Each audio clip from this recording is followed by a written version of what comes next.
안녕하세요. 전 딸아이와 살고 있는 50대 남성입니다. 가난하게 자랐던 전 어린 시절 보육원에 맡겨져 청소년기를 보냈고 보육원에 함께 지내오던 지금의 아내와 동거하면서 자연스럽게 가정을 꾸리게 되었습니다. 일찍부터 생계를 책임지며 살아야 했기에 용접 기술을 익혔고 넉넉하진 않지만 지적장애가 있는 아내를 보살피고 아끼고 사랑하며 외롭지만은 않게 살았습니다. 그리고 예쁜 딸아이도 낳았습니다. 조금 부족해도 다른 형편이고 상황은 누구나 겪는 어려움이겠거니 생각하면서 가정에 더 충실하게 살아왔죠.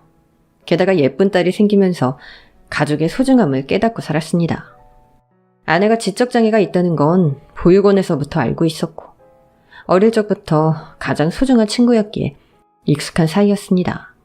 사람들이 아무것도 모르고 저와 아내를 불행할 거라고 불쌍하게 보는 시선들과는 달리 전 어릴 적 가장 가까운 벗이었기에 불행할 게 없었습니다. 그저 생활하는데 조금 더 신경 쓰고 챙기는 일이 많다는 점 말고는 불편할 것도 없었죠. 딸아이가 점점 클수록 엄마를 이해하도록 바르게 교육했고 어느새 초등학생이 된 딸도 엄마와 친구처럼 저보다 엄마를 더 잘 챙길 줄 아는 효녀가 되었습니다. 딸아이에게는 미안하면서 늘 고마웠죠. 아빠, 내일은 제가 엄마랑 오후에 마트 가서 장봐올게요. 그래줄 수 있어?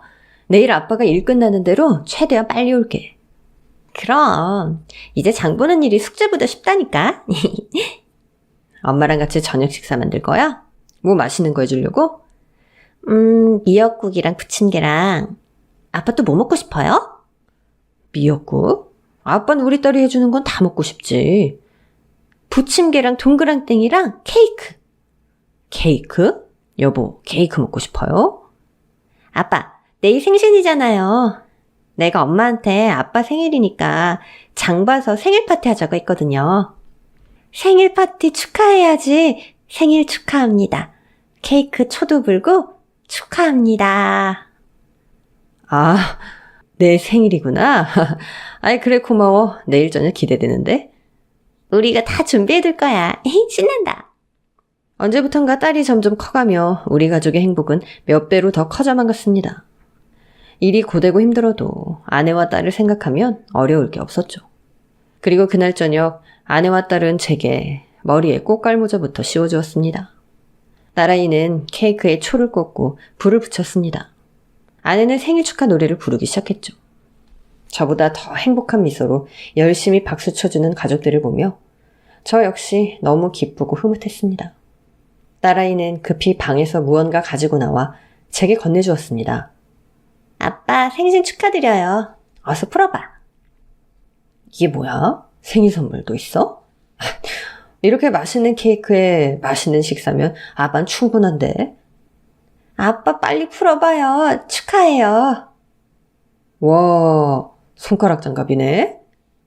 겨울에 아빠 이럴 때 손 시려울까봐 엄마가 장갑 골랐어요. 내가 골랐어요. 좋아하는 색깔은 노란색 장갑. 아빠, 엄마랑 절 항상 아끼고 사랑하고 챙겨주셔서 감사합니다. 평생 동안 우리가 늘 생신 챙겨드릴게요. 엄마와 딸, 올림. 생일 카드까지 읽어주며 생일을 챙겨주는 딸과 아내 덕분에 눈시울이 뜨거워졌습니다. 남부러울 것 없는 행복한 일상이었죠. 그렇게 소소한 일상 행복으로 저는 더 힘내며 가정을 꾸려나갔습니다. 그러던 어느 날 급하게 처리해야 하는 업무로 주말에도 일을 하게 되었습니다. 그날도 어김없이 딸에게 엄마를 잘 챙기라고 당부하고 출근을 했죠. 아빠 일하고 계세요? 엄마와 근처 백화점에 구경 가서 놀다 오려고요. 그래, 아빠가 주말에도 일하느라 우리 딸이랑 엄마랑 같이 시간을 못 보내서 미안하네. 아빠 일 끝나는 대로 빨리 갈게. 엄마랑 맛있는 거 사 먹고 잘 놀고 들어와. 네, 걱정 마시고 일 마치고 빨리 오세요. 업무가 많아서 용접 작업을 하느라 몇 시간이 흘렀는지도 모르고 정신이 없었습니다. 일의 특성상 진동이 되어 있는 핸드폰을 습관적으로 확인했습니다. 딸아이가 문자를 보낸 시각 오후 3시. 엄마와 백화점에서 점심도 먹고 아이스크림도 사 먹고 논다며 사진과 문자를 보내왔더군요. 딸아이에게 문자 답장을 해두고 남은 작업을 하고 있었습니다. 시끄러운 기계음 속에 전화 수신음을 들을 수 없기 때문에 항상 진동을 해두고도 확인하기 쉽지 않아 때마다 직접 전화를 확인하는 습관이 생겨버렸죠. 엄마, 방금 아빠한테 문자 남겼더니 엄마랑 더 재밌게 놀고 저녁 전에 집에 들어오라고 답장 왔어. 그래? 지금 몇 시인데? 저녁 아니잖아. 우리 저기 가보자, 저기. 재밌는 거 하나 봐. 사람들이 많네? 누구 연예인이라도 왔나? 연예인, 나 연예인 보고 싶다. 가보자, 빨리. 알겠어, 엄마. 나도 연예인 보고 싶어. 와, 저기 저 사람 연예인인가 봐. 빨리 가보자, 빨리. 엄마, 우리 사인 받자. 사인해주려고 온 것 같은데? 저기다 줄 서야 돼, 엄마. 근데 나 화장실부터 갈래. 나 급해. 그래? 저기 화장실 보이지? 같이 가줄까? 나 여기 줄 서야 되는데. 엄마, 혼자 다녀올 수 있지? 저기 바로 보이잖아. 내가 여기서 줄 서서 보고 기다리고 있을게. 금방 다녀올 수 있어. 금방 다녀올게, 금방. 저기 화장실 보이지? 빨리 갔다 와, 엄마. 주말에도 일을 하다 보면 한 만큼 모두 돈을 벌어가다 보니 그날도 바쁘게 일을 하고 있었습니다. 그러다 오후 5시쯤 기계 소음을 뒤로 하고 습관처럼 핸드폰을 확인했습니다. 엄청나게 걸려온 딸아이의 부재중 전화와 모르는 번호들이 찍혀 있었습니다. 순간 뭔가 일이 생겼구나 불안감이 엄습해왔고 서둘러 딸에게 전화를 걸었죠. 딸, 왜 그래? 무슨 일 있어? 아빠, 엄마가 없어졌어요, 백화점에서. 엄마가 없어져가지고 백화점에서. 뭐? 차근차근 말해봐. 지금 어딘데? 다급해진 마음에 하던 업무를 중단하고 부랴부랴 경찰서로 갔습니다. 딸은 울고 있었고 경찰이 제 신원을 확인하고 실종 신고를 하겠냐고 하더군요. 너무 경황이 없던 저는 딸과 경찰을 통해 상황 설명을 듣게 되었습니다. 백화점에서 연예인 팬사인회를 구경하려고 줄을 서 있던 딸, 그리고 잠시 화장실을 다녀오겠다는 아내. 딸이 한참을 기다려도 엄마가 오지 않자 화장실로 들어가서 다 찾아봐도 엄마가 안 보여서 붐비는 인파 속에서 혼자 엄마가 갈 만한 장소들을 계속 찾아다녔다고 합니다. 불안한 마음에 아빠에게 전화를 수없이 걸며 딸은 백화점 분수대에서 아이스크림을 먹고 놀았던 게 생각이 나 그 근처에서 엄마를 계속 찾으며 엄마 휴대폰으로도 전화를 걸었지만 전화는 부재중 상태였고 그때 분수대에서 엄마의 휴대전화를 발견했다고 합니다. 아무리 더 찾아봐도 엄마의 모습을 찾을 수 없게 되고 아빠인 저와도 통화가 되지 않자 딸은 도움을 요청했고 결국 경찰서까지 와 있게 된 상황이었습니다. 아빠, 다 나 때문이야. 내가 엄마랑 같이 화장실에 다녀왔더라면 이런 일이 없잖아요. 다 나 때문이에요. 사람들이 너무 많아서 줄 서 있다 엄마랑 같이 연예인 사인 받고 놀 생각만 했는데 우리 엄마 어떡해? 괜찮을 거야. 그리고 꼭 찾을 거니까 걱정하지 마. 엄마 금방 찾을 거야. 너 때문에 그런 거 아니니까 괜찮아. 엄마가 혹시 집에 가 있을까봐 아까 집에도 다녀왔어. 근데 없어. 실종 신고를 하고 경찰들에게 어떻게든 찾게만 해주시면 뭐든지 보상하겠다며 간곡하게 사정했습니다. 그리고 전에도 이런 일이 몇 차례 있었지만 항상 금방 주변에서 찾을 수 있었던 적이 있던 터라 그날도 충격적인 마음 반면에는 곧 찾을 거란 희망을 품고 있었죠. 딸을 진정시켜 집에 재우고 나온 전 늦은 시각 경찰과 협조를 구하여 아내가 자주 가던 곳 위주로 밤새도록 찾아다녔습니다. 다음 날도 백화점 CCTV를 다시 확인했고 인파가 너무 많아 식별은 불가했습니다.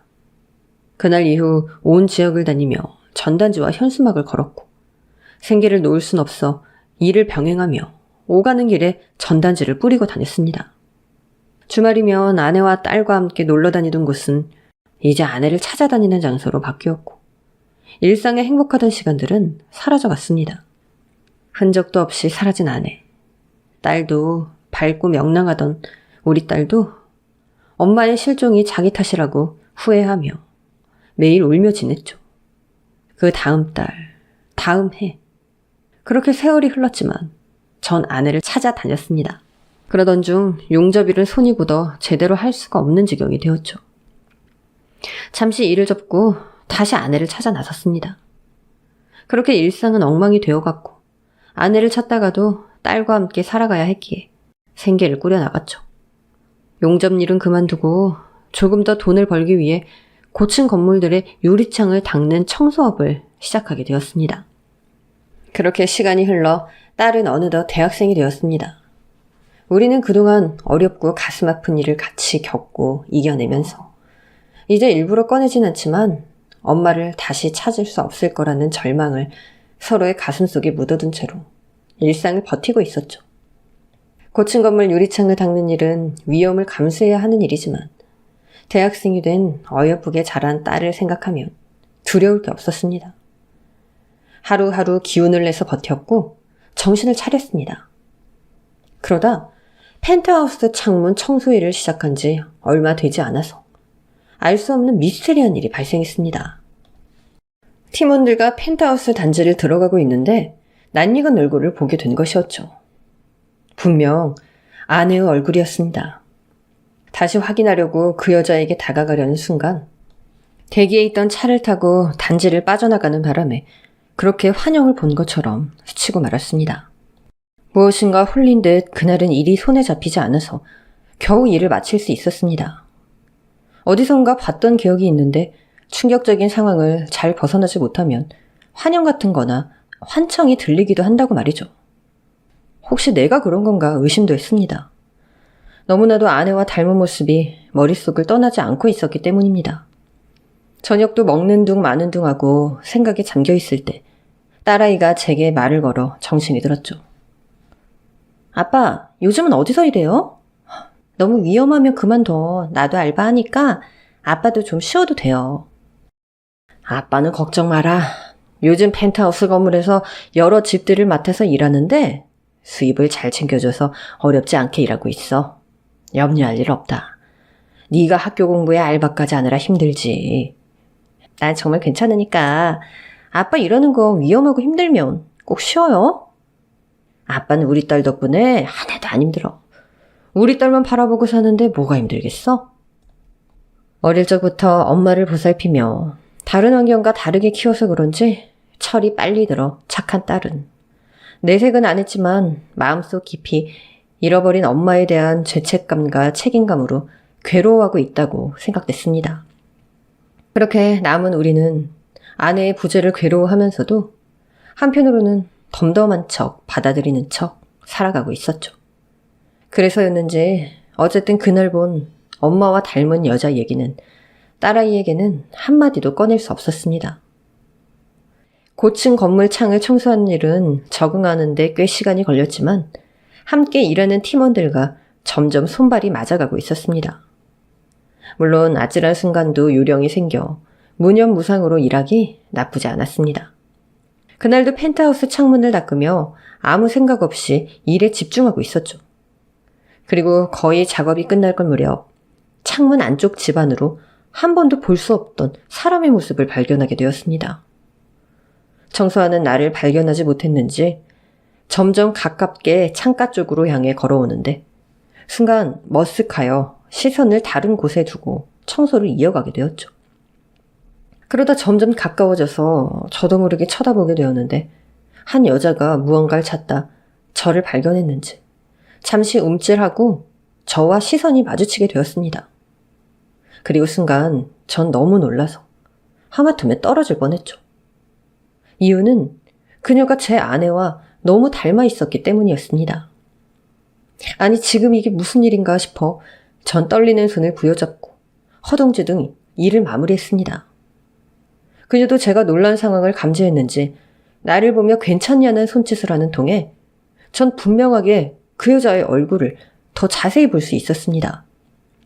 그날 밤 아내와 너무나도 닮아있는 그 여자의 얼굴이 계속 떠올라서 참고 참다 딸아이와 이야기를 나누게 되었습니다. 아빠가 일하는 펜트하우스 말이야. 어딘지 알지? 응, 지난번에 아빠가 어디서 일하는지 얘기해줬잖아. 왜? 무슨 일 있어요?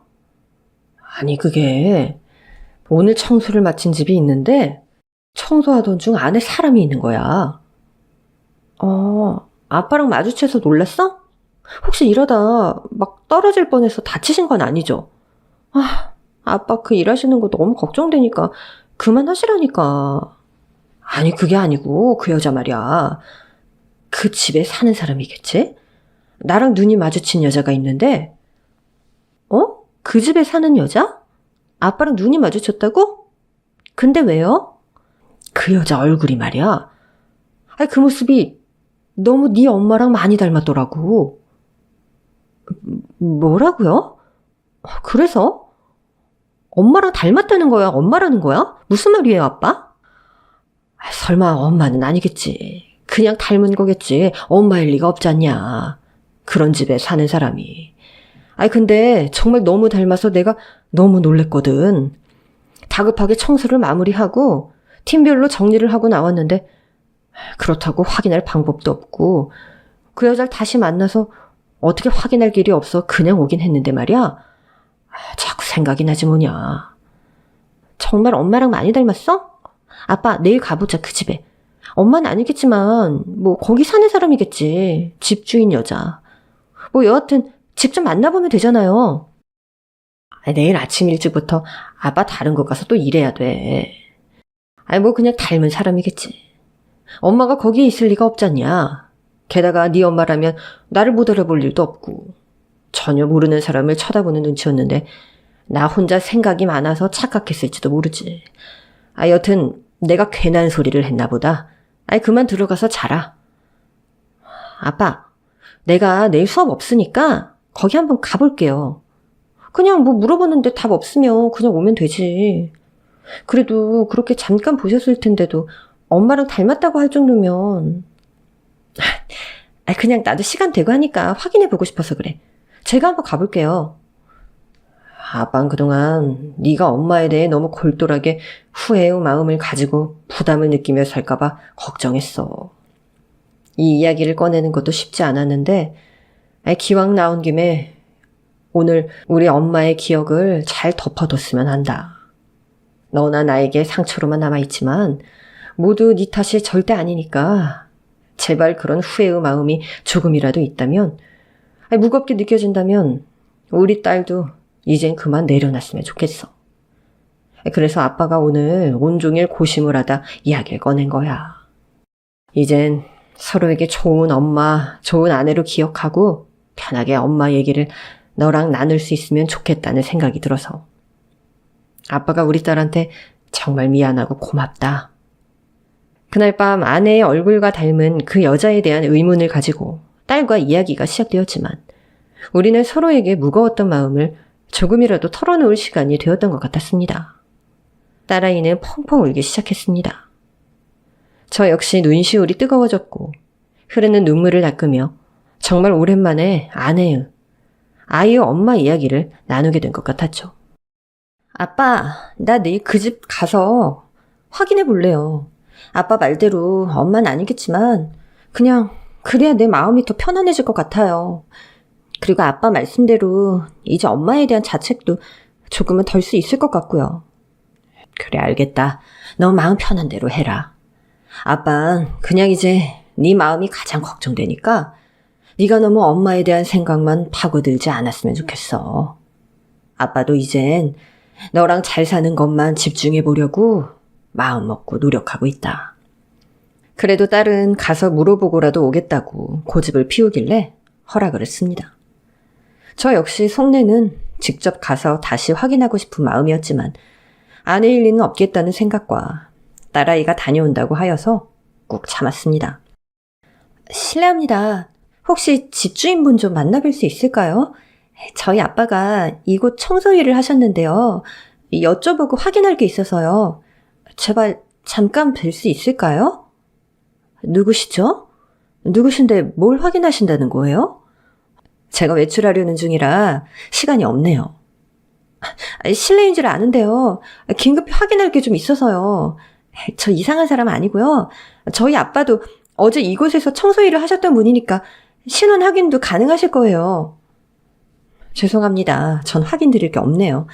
인터폰 끊겠습니다. 딸아이는 집주인과 만남을 거부당하고 그 여자가 외출을 한다는 말에 건물 빌딩 근처에서 서성거리다가 엄마의 모습을 닮았다는 그 여자를 발견하고는 계속해서 미행을 하게 되었다고 합니다.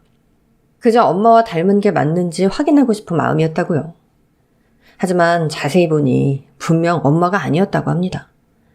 딸아이의 미행이 허술했던 탓인지 그 여자는 금방 눈치를 챘고 오히려 그 여자에게 추궁을 당했다고 하더군요. 저기요, 왜 아까부터 절 따라다니는 기분이 들죠? 죄송합니다. 사실 저 아까 확인할 게 있다고 인터폰으로 여쭤봤던 학생인데요. 정말 죄송한데 긴급한 사항이라서 이렇게 또 실례를 범했습니다. 죄송합니다. 대체 무슨 일인데 그러세요? 이상한 분이시면 바로 경찰에 신고합니다. 좀 긴 사연인데요. 사실 제가 10년 전쯤 엄마를 잃어버려서 실종 신고를 한 상태로 살아왔거든요. 그런데 어제 아빠가 그 집 창문 청소를 하시다가 아주머니를 보고는 엄마와 닮았다는 말씀을 하셔서. 뭐라고요? 학생, 잠깐 여기 카페에서 얘기 좀 할 수 있을까? 네? 네, 알겠습니다. 혹시 너무 실례가 되었다면 진심으로 사과드릴게요. 알겠으니까 일단 카페로 들어가서 하던 얘기 마저 해요. 네. 저랑 아빠는 엄마가 사라진 뒤로 10년째들 엄마를 찾고 있거든요. 엄마가 사라진 당시 제가 엄마를 잘 챙기지 못했고 엄마가 지체장애를 가지고 계셔서 전 그런 상황이 모두 제 잘못이라는 생각으로 살았어요. 그래서 어제도 아빠가 엄마와 닮은 여자 얘기를 꺼내셨을 때도 너무 놀라서 오늘 꼭 제가 확인을 해보고 싶었습니다. 그리고 오늘 직접 뵙고 보니까 엄마를 정말 많이 닮으셔서 저도 놀라기도 했고요. 죄송합니다. 혹시 이 사진 한 번만 확인해 보겠어요? 학생이 찾는 엄마가 맞는지. 딸아이에게서 전화가 왔습니다. 일을 마치고 귀가하려는 길이었죠. 그 펜트하우스 집주인분과 만나 이야기를 나누는 중이라면서 저더러 카페로 와달라는 연락을 받고 묻지도 않고 서둘러 카페에서 딸과 아내를 닮은 그 여자를 마주하게 되었습니다. 이쪽은 제가 말씀드린 제 아버지세요. 실례합니다. 어제 제가 그 댁에서 청소를 하다가 그만 제 아내와 너무 닮았다는 생각이 들어서 이런 상황이 되었습니다. 그녀는 딸에게도 보여줬다는 사진을 꺼내 제게도 확인시켜 주었습니다. 분명 사진 속 여자의 얼굴은 제 아내의 모습이었습니다. 이게 대체 무슨 상황인지 의아하고 당황스러웠죠. 그리고 곧 놀라운 말을 들을 수 있었습니다. 이 사진 속 여자 제 친언니예요. 전 어릴 때 가정 형편이 어려운 집에서 자라다 사고로 부모님을 여의고 해외로 입양이 되었습니다. 언니는 지체장애가 있어서 한국 보육원 시설로 들어가게 되고 저희는 헤어지게 되었죠. 너무 어릴 때 기억이라 언니는 아마도 저 잊었을 거예요. 저 역시 어렴풋한 기억들만 남아있으니까요. 전 운 좋게 좋은 가정에 입양되어서 유복하게 잘 살 수 있었어요. 커가면서 언니를 더욱 그리워했죠. 좋은 양부모님이 그런 저를 잘 이해해 주셨고 친언니를 수소문해서 소식 정도는 들을 수 있었습니다. 세상에 그러셨군요. 그럼 언니가 보육원에서 저와 만나 결혼해 살고 있다는 것도 알고 계셨나요? 네, 언니가 성인이 된 이후 보육원을 통해 소식을 전해 들었어요. 그때는 언젠가 언니를 만나야겠다는 생각은 늘 있었는데 이후에 찾으려고 애쓰던 중 실종이 되었다는 사실을 알게 되었고 양부모님께는 알리지 않고 저 스스로 몰래 찾고 있던 상황이었습니다. 그럼 아주머니가 제 이모라는 말씀이시죠? 그럼 혹시 저희 엄마의 소식은 어디까지 확인이 되신 거예요? 실종 신고하고 벌써 10년이 다 됐는데 따로 찾은 내용이라도 있으신가요? 저와 딸은 그녀와 이야기를 나누면서 아내 찾기에 대한 희망을 다시 품기 시작했습니다. 모르던 사람이 아내의 동생이라고 딸의 이모라고 나타나게 되었고 무언가 하늘이 주신 기적 같은 일이 생기기라도 바라면서 말이죠. 언니가 어디서 어떻게 실종되었는지 정확한 정황이 없다 보니 경찰도 적극적인 수사 의지가 없더군요. 경찰의 수사 외에도 사실 제가 별도로 사람을 붙여서 실종되었던 그 백화점 주변은 물론 멀리 지방까지도 다 찾아다니게 하고 탐문을 하게 했는데도 아직까지 어떤 단서나 상황들이 나온 게 없네요. 제게는 처제, 아이에게는 이모가 된 그녀를 만난 날부터 저와 딸은 다시 엄마를 찾는 일에 열중하기 시작했습니다. 그녀 역시 자신의 언니를 찾는 일을 끝장내 보겠다면서 한국까지 들어온 상황이라 우리와 금세 한마음이 되었죠. 그리고 우리가 사는 형편에 보탬이 되고 싶다면서 물심양면으로 저와 딸에게 적극적으로 나서기 시작했습니다. 다소 부담스러운 부분도 많았지만 모두 아내를 찾기 위한 방법이라 생각하고 저 역시 마다할 수만은 없었습니다. 형부, 제가 해외에서 언니 소식을 들을 때부터 형부에게 감사하게 생각하고 있었어요. 아무것도 없는 제 언니를 아끼고 보살피면서 아내로 맞이해서 살아가는 게 결코 쉽지 않은 일인데 저조차도 성인이 되고 나서도 언니에게 지체장애가 있다는 사실 때문에 빨리 찾아 나서지 못했던 못난 마음이 있었거든요. 언니의 실종 소식을 듣고 처음엔 영문을 모르는 상태여서 형부를 원망하기도 했어요. 왜 이런 일을 만들었을까 싶은 마음에요. 아닙니다. 오히려 제가 아내에게 항상 고마웠죠. 저도 보육원에서 자라면서 세상에 기댈 곳 하나 없었지만 아내는 항상 제게 좋은 벗이었어요. 게다가 예쁜 딸까지 낳아줬으니 너무나도 고마운 사람이고 오히려 제가 의지를 많이 했습니다. 그리고 실종됐을 때 저를 원망하셨다는 마음도 충분히 이해가 됩니다. 저 역시 제 탓이고 제 잘못이라고 생각하고 살아왔으니까요. 아니에요. 지금은 그런 원망 없어요. 그땐 어렵고 당황스러운 소식을 듣게 되다 보니 누군가 원망의 대상이 필요했던 것 같아요. 그리고 늦었지만 이제라도 제가 조카와 형부에게 조금이라도 보탬이 되고 싶어요. 그러니까 그 험한 일은 이제 그만하세요. 언니를 찾을 때까지만이라도 제가 생활비를 보탤게요. 그래야 언니를 빨리 찾죠. 아유, 그래도 이렇게 많은 돈은 제가 받을 수 없어요. 나라에도 알바도 하고 해서 학비도 잘 보태고 있고 제가 버는 돈으로 우리 둘 충분히 살아왔고 앞으로도 사는데 지장 없으니까 이렇게까지 안 하셔도 됩니다. 형부, 제가 좋은 양부모님 만난 덕분에 덤으로 분에 넘치게 받은 게 참 많아요. 게다가 하고 있던 사업도 잘 되고 있어서 이런 정도는 정말 전혀 부담이 없어요. 게다가 하나밖에 없는 조카는 제가 꼭 챙겨주고 싶어서 그런 거니까 제발 마다하지 마세요. 언니에게도 못한 마음이 괴로운데 형부까지 이렇게 계속 거절하시면 제가 너무 마음 편치 못해요. 한국에 가족이라고는 언니밖에 없었는데 이렇게 형부와 조카까지 생겨서 전 다행이라는 마음이거든요. 제 마음 좀 헤아려 주세요. 처제는 자신의 여유로운 상황을 설명했고 우리에게 부족함 없이 할 수 있다는 게 언니에게 못다한 마음이라면서 저를 만날 때마다 설득까지 해가며 넉넉하게 살 수 있도록 물질적으로 너무 많은 도움을 주기 시작했습니다. 처음엔 계속 거절만 하던 전 오랫동안 용접일과 청소업을 하며 성치 못했던 건강을 회복하기까지 했습니다. 게다가 처제는 딸아이의 학비 전부를 딸아이 통장에 미리 넣어두겠다면서 알바도 그만두게 했습니다. 학업에 열중하라고 하면서 말이죠. 그렇게 갑자기 모든 상황들이 바뀌면서 아내를 찾을 수 있다는 희망을 품고 살게 되었습니다. 그렇게 처제와 통화도 자주 하고 만나는 날도 많아졌습니다. 그날도 처제에게서 전화가 걸려왔습니다. 형부, 저 내일 제가 언니 찾는 일을 의뢰했던 사람들 데리고 지방에 다녀올지도 몰라요. 지방에 무슨 일로요? 언니 찾는 일이 지방에서 무슨 단서라도 있는 거예요? 아직 자세하게 전할 사항은 아니어서 제가 내일 직접 가서 확인해 보려고요. 내용 확인되면 바로 전화 드릴게요. 그렇게 그날도 우리는 희망을 품고 하루를 시작했습니다. 하지만 지방에 다녀온다던 처제에게선 며칠 동안 연락이 없었죠. 아빠, 오늘 이모한테 전화가 없네요. 전화가 없으면 문자라도 보내주시고 했는데 혹시 아빠한테도 연락 없었어요? 그러게나 말이다. 며칠 전에 지방에 다녀온다고 하더니 그 뒤로 연락 준다고만 하고 아직까지 연락이 없네. 무슨 일 있는 건 아니겠죠? 제가 연락드려볼까요? 그래, 나도 전화해봐야겠다. 혼자서 무슨 일을 보고 다니는지 알 수가 없으니.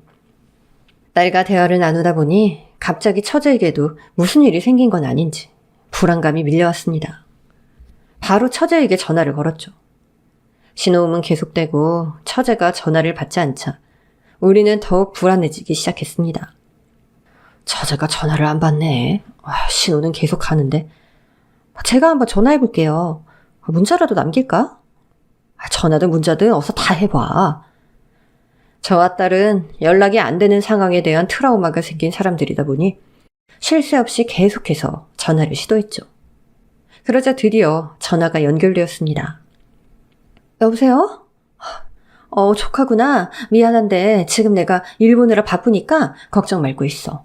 아빠한테도 곧 연락 드린다고 하고. 알겠지? 네, 이모. 근데 어디 계신 거예요? 별일 없으신 거죠? 아직 지방이야. 걱정 말고 있어. 지금 갈게. 지금 길게 통화할 시간은 안 돼서 곧 연락 줄게.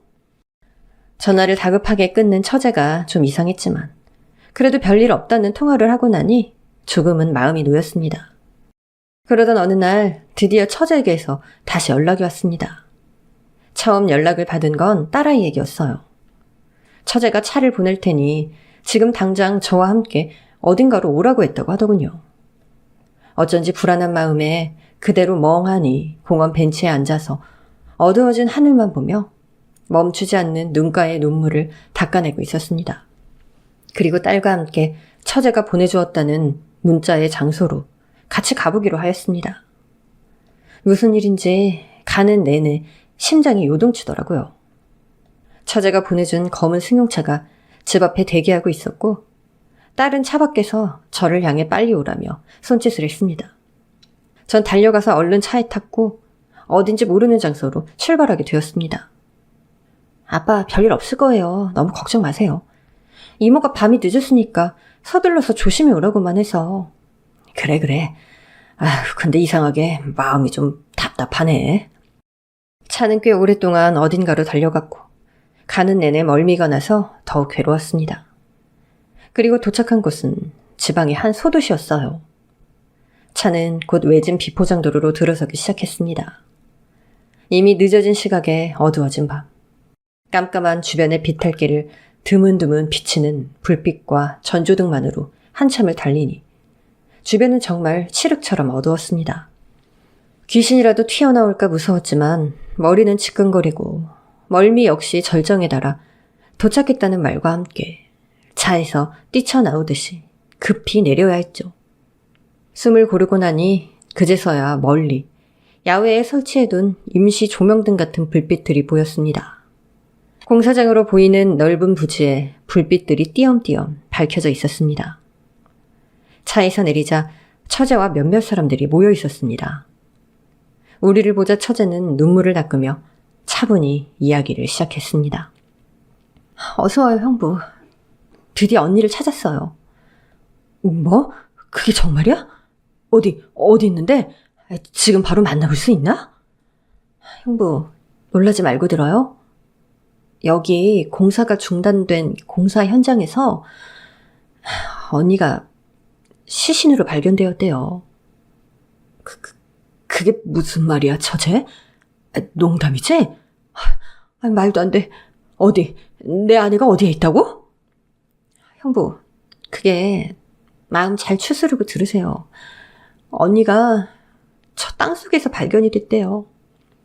정신이 혼미한 상태로 몇 번이고 했던 말을 되물으며 아내가 시신으로 발견되었다는 그 공사 현장을 바라보았습니다. 이미 아내의 시신은 부패나 훼손이 심한 상태였다고 했고 불행 중 다행히도 얼마 남지 않은 치아와 머리카락 등으로 신원이 확인되었다고 하더군요. 아내의 시신은 감식이 들어가야 했던 상황이다 보니 볼 수 있었던 상황도 아니었고 처제도 이제는 범인을 찾는 게 더 급하다는 생각으로 단서를 찾아 일을 처리하고 있던 상황이었던 거죠. 우리 모두 그날 밤 너무 괴로웠고 망연자실했습니다. 아내가 얼마나 괴로웠을지를 생각하면 가슴이 타는 것처럼 아프고 힘들었습니다. 그 어떤 일도 손에 잡히지 않았고 밤에는 잠을 잘 수도 없었습니다. 그러나 처제는 언니를 잘 보내주기 위해서라도 꼭 범인을 잡아야만 한다며 힘든 심경에도 애를 쓰고 있었습니다. 그나마 아내의 시신을 찾은 것에 대해서는 다행이라고 생각하면서 사건이 미제로 남지 않도록 경찰에 잘 협조하며 결과를 기다릴 수밖에 없었습니다. 그리고 꽤나 오랜 시간이 흐른 후 마침내 용의자가 특정되었습니다. 밝혀진 사건의 정황은 정말이지 충격적이었습니다. 실종 당시 사람들로 붐비던 백화점 인파 속에 휩쓸렸던 아내는 길을 잃었다가 과거 유사한 전과를 가진 범죄자에 의해 어딘가로 끌려가게 되었다고 하더군요. 그리고 그 범인에 의해 몹쓸 짓을 당한 후 차디찬 시신으로 돌아오게 된 것이었습니다. 긴 재판 끝에 범인은 결국 종신형을 처벌받게 되었지만 행복했던 우리 가족의 일상은 모든 게 엉망으로 망가지고 말았습니다. 말도 안 되는 범죄에 아내를 잃게 된 저와 딸, 그리고 처제는 너무나도 큰 상처를 가슴에 담고 살고 있습니다. 정말 다른 세상의 일이라고만 생각했던 게 현실이 되니 혼란스럽더군요. 현재 저희 가족 모두는 처제의 도움으로 심리치료를 받고 있습니다. 점점 안정을 찾아가고는 있지만 아내의 일은 잊을 수도 잊혀지지도 않는 상처가 되었죠. 하지만 하늘에 있는 아내가 이런 모습을 바라진 않을 거라고 생각합니다. 힘들지만 남은 가족들끼리 서로를 챙기면서 남은 삶을 잘 버텨보려 합니다. 불행 중 다행인 것은 뒤늦게나마 만난 처제가 딸아이와 절 여전히 잘 챙겨주고 있다는 것입니다. 얼마 전에는 딸아이가 처제의 사업체에 취직도 했습니다.